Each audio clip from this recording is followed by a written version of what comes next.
just any comments on how, it's a year into it, how that is going in terms of how you've set things up, and are you seeing it more streamlined and working better for our little democracy? Well, I think so. I mean, one of the things for the office is that we are the recipient of a lot of services from the Parliamentary Service, as are members and parties, because we also occupy these premises, and we've worked really hard to eliminate duplication, both, partly because it's not efficient, it's not a good use of taxpayer money, but also because it's far better for our agencies to focus on the things we're good at.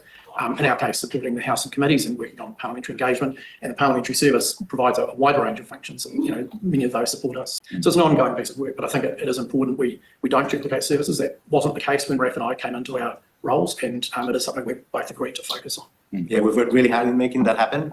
Both agencies work for the same purpose, which is helping Parliament, helping democracy. And before we came into these roles, the two agencies seem to be working in different ways, and I think that's been one of a story of success. We complement each other, the things that we do for each other, and I think as a result of that, Parliament has benefited. In a year in terms of your shared performance frameworks and your shared outcomes, are you achieving those? Well, I think the reporting, the annual report will show in most cases yes, and in some no, and in some, although the performance measure exists, the event that we measure hasn't yet happened. There's a few there about contributing to the standing orders review, for example, so those haven't occurred yet. But yeah, I mean, I think generally we are. I would also say we do set like high performance measures. It's been raised here before. Quite a lot of the offices are 100%, and although that is extremely optimistic, they are just things that you couldn't realistically say it's okay that our advice is right 90% of the time, or we mostly get bills right when we certify them, but not always.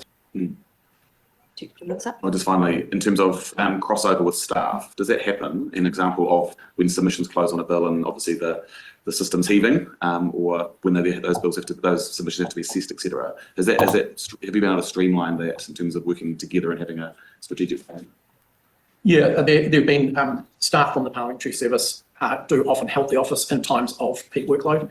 And in a variety of areas, some of the chamber staff support for select committees as well at times, and obviously the ongoing research support that the library provides to secretariats. And does that take away from the other work, or that's just how you just mould it together when you have to because it's of the pressure at different times? That's how it is, and when you run agencies that don't have a lot of staff, people triple themselves to just make sure that they fit everything.